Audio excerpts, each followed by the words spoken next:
আমি মানুষটা না অনেকটা জেদি। তুমি কি আমার সব জেদগুলো পূরণ করতে পারবে? বাচ্চা মতো অনেক আছে আমার মধ্যে। তুমি কি পারবে আমার বাচ্চাগুলোকে সহ্য করতে? ছোট ছোট কথায় না আমি অনেক রেগে যাই। তুমি কি আমাকে শান্ত করতে পারবে? হাজারো ভিড়ের মাঝেও আমি নিজেকে একা অনুভব করে কষ্ট পাই। তুমি কি আমাকে জড়িয়ে ধরে শান্ত করতে পারবে? অনেক অগোছালো হয়ে গেছি আমি।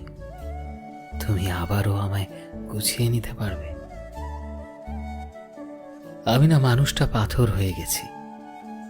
তুমি কি আমাকে আবারও ভেতর থেকে চিনতে পারবে? একটু কষ্ট পেলেই না আমি সবার থেকে দূরে সরে যাই।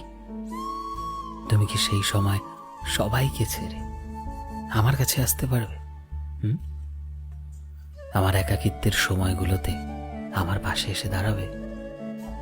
আমার দুঃখগুলোকে কুড়িয়ে নিয়ে আমার জীবনে সুখ আনতে পারবে?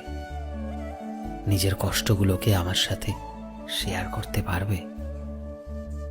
আমার সবকিছুর মধ্যে সৌন্দর্য খুঁজতে পারবে তুমি? তুমি কি সত্যি আমাকে ভালোবাসতে পারবে?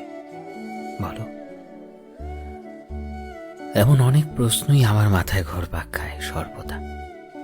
যবে থেকে তোমায় দেখেছি, যবে থেকে তোমায় ভালোবেসেছি, বলতে পারো যবে থেকে তোমায় নিজের ভাবতে শুরু করেছি, ঠিক সেই দিন থেকে এমন হাজারো প্রশ্ন ঘুরপাক খাচ্ছে আমার মনে। তুমি কি পারবে আমাকে আমার মতো করে ভালোবাসতে? পারবে আবারও নতুন করে আমাকে গড়ে তুলতে? জানো তো, আমি এমন ঠিক কোনোদিনই ছিলাম না।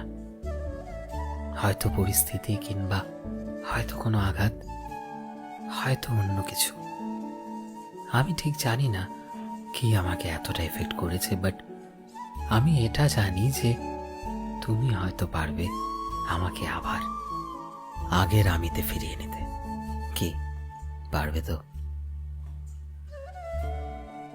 সো ফ্রেন্ডস, আমি শোভন ছিলাম তোমাদের সাথে, কলমে বিশ্বজিৎ। ভিডিওটি কেমন লাগলো অবশ্যই কমেন্টে জানিও। এই মুহূর্তে তুমি যদি আমাদের ফেসবুকে দেখে থাকো তবে প্লিজ আমাদের পেজটিকে ফলো করে দিও। চ্যানেলে নতুন হলে প্লিজ চ্যানেলটিকে সাবস্ক্রাইব করে দিও। আর যারা অলরেডি সাবস্ক্রাইব করেছো তোমাদের সবাইকে অসংখ্য ধন্যবাদ। দেখা হচ্ছে নতুন একটা দিনের নতুন একটা ভিডিওতে। টিল দেন সবাই ভালোবাসায় থেকো এবং সবাইকে ভালোবাসায় রেখো। Thank you.